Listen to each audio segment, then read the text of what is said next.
Esse é um trabalho de descarga atmosférica que nós vamos relacionar com o eletromagnetismo. O que são descargas atmosféricas? Uns exemplos aqui. Descargas atmosféricas são descargas elétricas de grande extensão e de grande intensidade, que ocorrem devido ao acúmulo de cargas elétricas em regiões localizadas da atmosfera, em geral dentro de tempestades. A descarga inicia quando o campo elétrico produzido por essas cargas excede a capacidade isolante, também conhecida como rigidez dielétrica, do ar em um dado local na atmosfera, que pode ser dentro da nuvem ou próximo ao solo. Quebrada a rigidez, tem início um rápido movimento de elétrons, de uma região de cargas negativas para uma região de cargas positivas. Existem diversos tipos de descargas, classificadas em função do local onde se originam e do local onde terminam. Como ocorrem essas descargas? Essas descargas podem ocorrer na nuvem para o solo, do solo para a nuvem, dentro da nuvem para um ponto qualquer na atmosfera, denominadas descargas no ar, ou ainda entre nuvens. Aí aqui nesse slide são alguns parâmetros das descargas e aplicações dela em engenharia. Alguns estudos aqui. Segundo Anderson, as descargas atmosféricas podem ser caracterizadas pelos seguintes aspectos: parâmetros de incidência, levando em consideração as descargas múltiplas. Amplitude da corrente, que corresponde ao parâmetro mais importante para aplicação em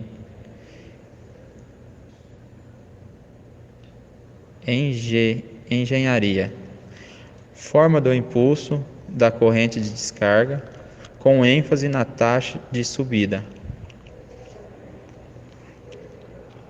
Aqui tem o significado de parâmetro de incidentes, que é uma das principais parâmetros para se estimar o desempenho dos sistemas elétricos face às descargas atmosféricas. É a densidade anual de descargas ao solo, que pode ser medida através de contadores, como os contadores Sigre. Bom, aí tem uma explicação de distribuição da amplitude da corrente, parâmetro das ondas, isso aí é mais para curiosidade. Os principais estudos envolvendo os campos eletromagnéticos gerados por descargas atmosféricas, aqui foi um estudo apresentado por Sommerfeld em 1966.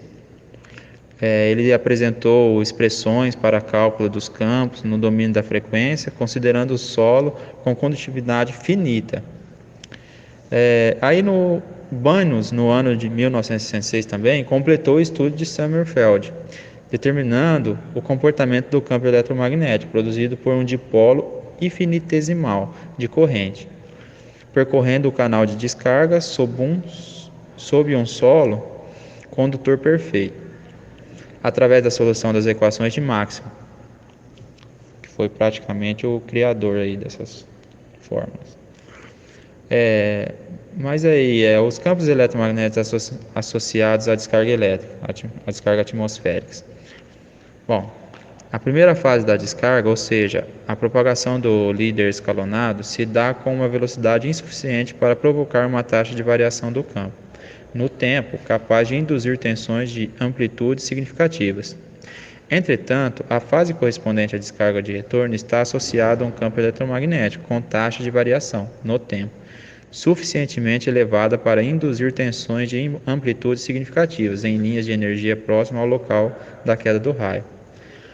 Para aplicações em engenharia, cálculo de campos eletromagnéticos e cálculo de tensões induzidas, o canal do retorno-stroke é considerado perpendicular ao plano de terra e sem ramificações, com o intuito de facilitar os cálculos, considerando tal configuração para o canal.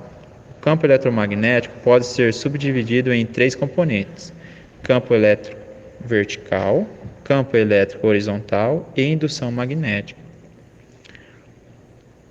A distância do ponto de incidência de descarga. Bom, como ocorre?